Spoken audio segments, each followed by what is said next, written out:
Hey, it's Eric here at Peachtree Classic Cars, and I've got a 1972 Chevrolet C10 fleet side short bed shop truck. And I didn't pull the numbers, I'm not positive. I think this is an original V8 automatic truck. I don't think that the engine's ever been out of it. Definitely a shop truck. It's got a little rust in it here and there, but it actually runs and drives real good. Went to touch the key a few times, and the starter Bendix is, whined a couple times and then it catches. So this is not an expensive truck. This is one of those ones we can throw up for under 10 grand and somebody will scoop up quick. And honestly, this is a truck that would be great to just own and drive just like it is for a while. Drive it to work every day or use it as a shop truck. Didn't touch the gas or anything like that. She's still warming up a little bit. These old V8s are still a little cold natured. I'm not sure if it's a 305 or 350. I'm just going to call it a small block Chevy. But power steering, power brakes, automatic.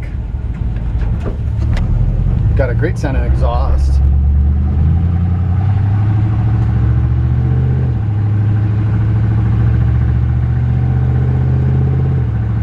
Taking it easy a little bit here with the neighbors. They get upset, especially when I have a loud exhaust. They think I'm driving by fast when I'm only doing 30.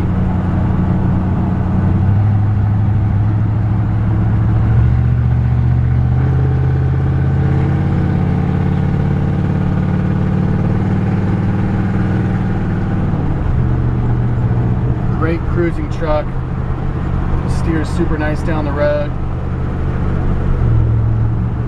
Just super easy to drive. I mean, a 72. I'm used to driving like 52s. So 20 years of technology goes a long ways, even though this truck's kind of a shop truck.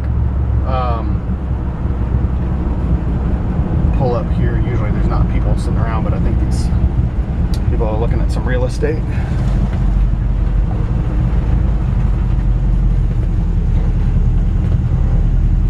So, love to just drive with power steering. It's awesome.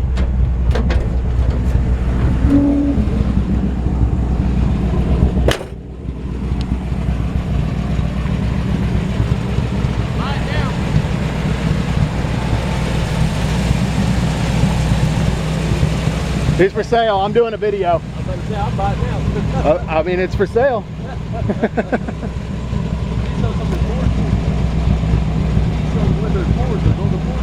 I got them up there, man. I was talking about buying. Yeah, come on by. So great running truck, really. Like I said, pretty much every time I've gotten in this thing, even on a cold morning, couple taps of the gas. Like I said, I'm being honest about the starter. Obviously, a brand new starter costs 75 bucks, but hit it a couple times. Most of the time, it fires right up. There's been a couple times where that Bendix spins freely a couple times. But just with what this is and what we're doing with it, I didn't want to put a bunch of money into it because I really want to let the next guy decide what he wants to do with it. Let me pop the hood here.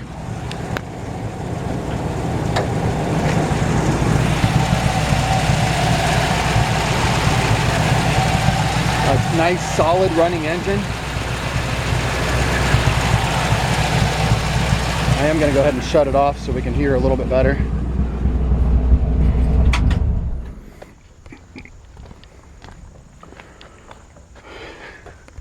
Inside, under the hood, we've got, rust-free firewall. Inner fender wells are rust-free.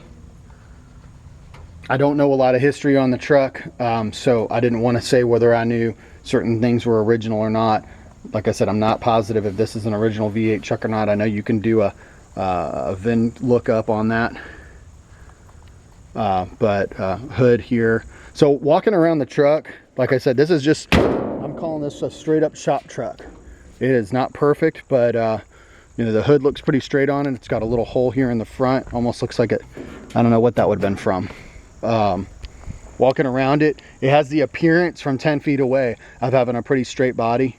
But when you get right up on it, there's some spots of rust here and there. It's got a hot rod paint job. There's definitely some Bondo in the truck here and there. This is real obvious, place like that.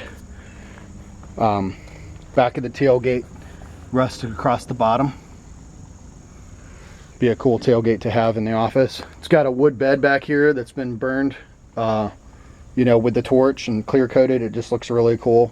That's a great finishing spot of a of a shop truck. The other thing too, I forgot, this is a big back window truck. I want to make sure that I point that out because that's always a big deal. Tires have good tread on them. They could use some center caps. They're missing. The truck has been lowered a little bit from factory height. So the doors sag just a hair. I mean, like I said, I'm kind of going like, you can hear that, you know.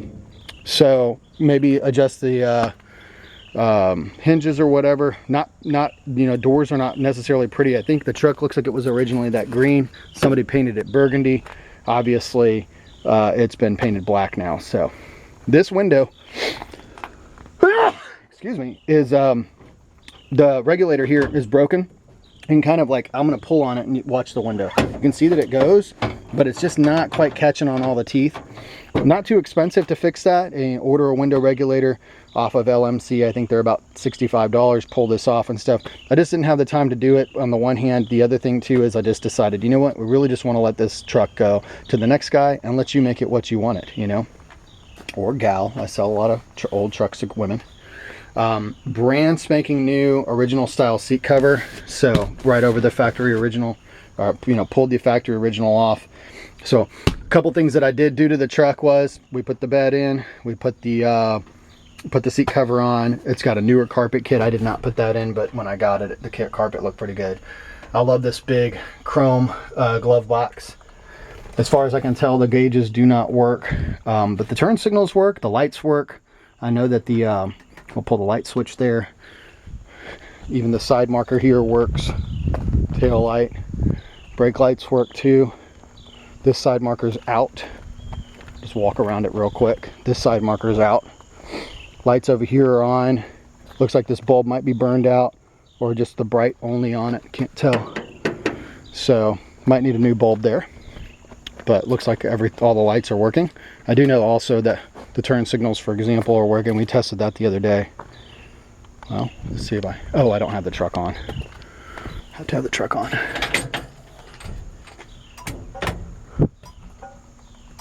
So even the interior light there. Yeah, so I know the other side, the interior indicator on that is burnt out, but you can hear it click. You hear it click.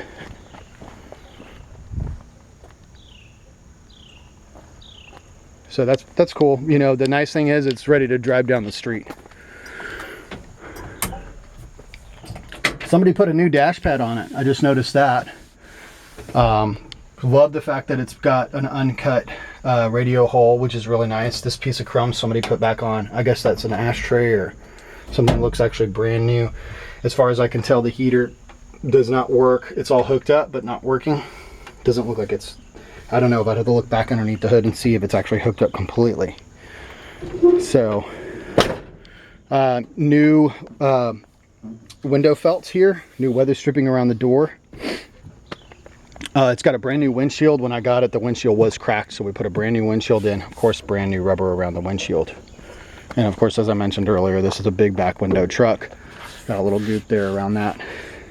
It's kind of weird when these, you know, old weather strippings, they always crack in one spot, and usually they're in a spot like that where you have to gook it up so it doesn't get water inside. We're going to lay down underneath and take a look. The truck has got, you know, various rust underneath it. It's got new rockers somebody had put in, but a little rust, not a little, you know, a good spot of rust there. Floor pan along here seems to be okay. You know, these pillars, I know it's a little bit dark right now, but hopefully you can see that. That's actually these are pretty common rust spots. Looks like the floor pan there is not too bad. Pretty common rust spots. This cab corner actually looks like it's in pretty good shape. A little bit of tiny rust holes there, but overall not all rotted out. Inside this fender well, don't see any rust there. Like I said, the tailgate's rusted out. Frame looks like it's in good shape. Back here, inner fender wells again on this side. Go ahead and do the fenders.